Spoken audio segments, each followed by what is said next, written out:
This first section is a great warm-up, and it's also a great workout in its own right. So if you're really pressed for time, you can just do these 3 exercises: the Turkish Get Up, the Goblet Squat, and the Swing. Now, quick note on the get-ups. If you're not yet able to do these with load or a weight above your head, then just grab something that you can squeeze. In this case, I've got a fat grip, and then squeeze it. So even if I'm going here, this guy's not floating around. I'm squeezing, pulling the arm into the socket so I can feel these guys in the side ribs and all around the shoulder, lending some stability. So just keep that in mind. So if you're thinking, oh, I can't do this with load yet, don't worry. Just modify as you need to. Okay, now let's go and get into this. And again, if you have a kettlebell, go for it. If you don't worry about it. Just a medium, heavy dumbbell is fine.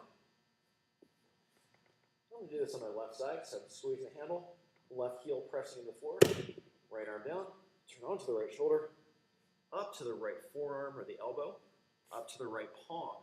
You notice that my back stayed straight the whole time, so I'm not doing a sit-up from here, and also not sinking down into my shoulders. Press up, high bridge, shoot through, and then adjust. You notice that my hips and my shoulders are staying on the same plane. Simply drive up, and then reverse. So also I'm going to keep my fingers extended here. Straight back, straight down, windshield wiper. See how that lets my hips and my shoulders stay lined up. Find the floor, shoot through without sinking down.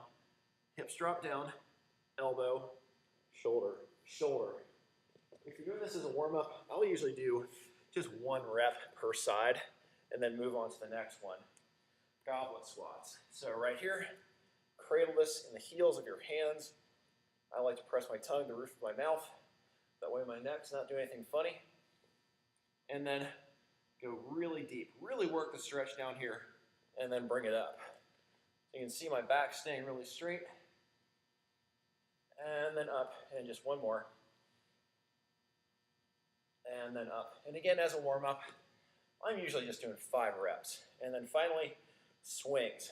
Again, this is not a squat to a front raise.